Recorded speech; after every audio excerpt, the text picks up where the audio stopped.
നല്ല കട്ടത്തൈര് എങ്ങനെ ഉണ്ടാക്കാമെന്ന് നമുക്ക് നോക്കാം. എല്ലാവർക്കും നമസ്കാരം. ഇന്ന് നല്ല തൈര് എങ്ങനെ ഉണ്ടാക്കാമെന്ന്, പാല് കാച്ചിയിട്ടും കാച്ചാണ്ടും എങ്ങനെ ഉണ്ടാക്കുക നോക്കാം. ഇതിപ്പോൾ ഉറൊഴിക്കാനുള്ള തൈരാണ് കേട്ടോ. അപ്പോൾ നമുക്ക് കുറച്ച് പാല് കാച്ചാൻ വയ്ക്കാം. പാലിന് കട്ടി ഉണ്ടായാൽ അത്രയും നന്നായിരിക്കും. നമ്മുടെ ഫ്രിഡ്ജിലിരിക്കുന്ന തണുത്ത പാലാണെന്നുണ്ടെങ്കിൽ അടുപ്പത്ത് വെച്ചാൽ പെട്ടെന്ന് അടി കരിയും. അപ്പോൾ ഇളക്കിക്കൊണ്ടിരിക്കണം.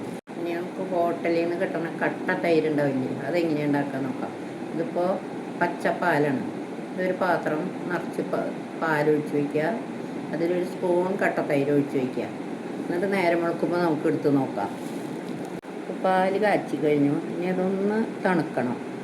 ഒരു ഇളം ചൂട്ടോടെ ഒഴിച്ച് വയ്ക്കാട്ടോ. നല്ല ചൂട്ടോടെ ഒഴിച്ച് വയ്ക്കാൻ പാടില്ല, അപ്പോൾ കൊഴുകൊഴുന്നാവും. അപ്പോൾ നമുക്ക് ഒരു ഇളം ചൂടുള്ള പാലിൽ കുറച്ച് തൈര് ഒഴിച്ച് വയ്ക്കാം. ഇനിയിപ്പോൾ നല്ല തണുത്ത പാലാട്ടത്, ചൂടൊക്കെ അറിയത്, അതിലും കുറച്ച് തൈര് ഒഴിച്ച് വയ്ക്കുക.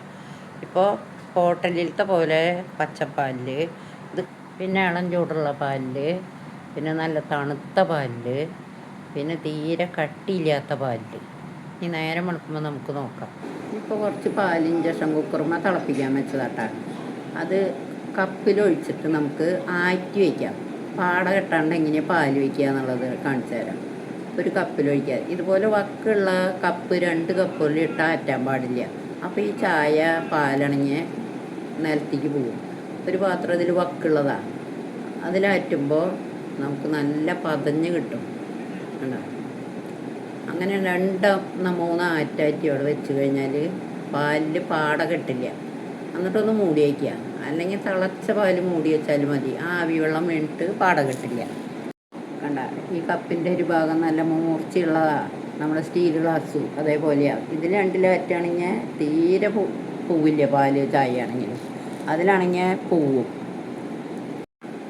ഇത് നമ്മുടെ ഹോട്ടലിൽ ഉണ്ടാക്കണ തൈര്. ഇങ്ങനെയാണ് ഹോട്ടലിൽ ഉണ്ടാക്കുക.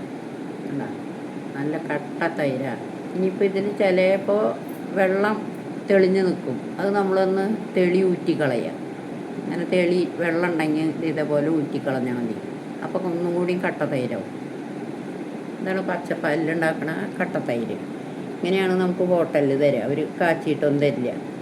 അപ്പോൾ കണ്ട, ആ തൈര് കാണാൻ തന്നെ എന്താ ഭംഗി. അതുപോലെ ചെറിയ പുളിപ്പേ പാടുള്ളൂ. ഇത് കണ്ട, ഇത് കട്ടി കുറഞ്ഞ പാലുകൊണ്ട് ഉണ്ടാക്കിയതാണ്. കട്ടിയില്ല ഈ തൈരിന്.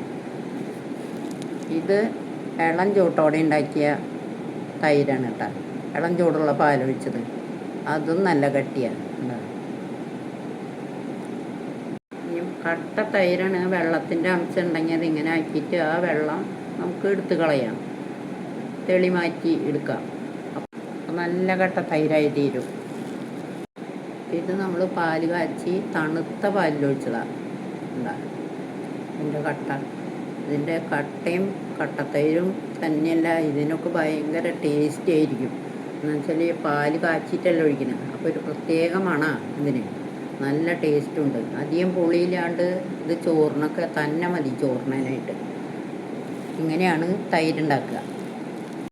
ചില വീടുകളിലായാലും ചില കടകളിൽ നിന്ന് മേടിക്കുന്നതായാലും ചില തൈര് കൊഴുകൊഴുന്ന് ഇരിക്കുന്നുണ്ടാവും. നമുക്ക് കഴിക്കാൻ തന്നെ തോന്നില്ല. അപ്പം ഇത് ഇത്തിരി കട്ടി കുറവാണ്. അപ്പം ഈ കട്ടി കുറവ് കാരണം കണ്ട വേർതിരിഞ്ഞ് നിൽക്കുക വെള്ളം മോരും. അപ്പോൾ അതെന്ത് ചെയ്യണമെന്ന് വെച്ചാൽ ആ മിക്സിയിലൊന്ന് അടിച്ചു കഴിഞ്ഞാൽ നല്ല മോര് പോലെ ആയി തീരും. പിന്നെ പാല് ഫ്രിഡ്ജിൽ നിന്ന് എടുത്ത വഴിക്ക് ഇൻഡക്ഷൻ കുക്കറുമ്മ വെച്ചു എന്ന് വെച്ചാൽ പ്രത്യേകം ശ്രദ്ധിച്ചില്ലെങ്കിൽ പാല് കരിഞ്ഞു പോകും.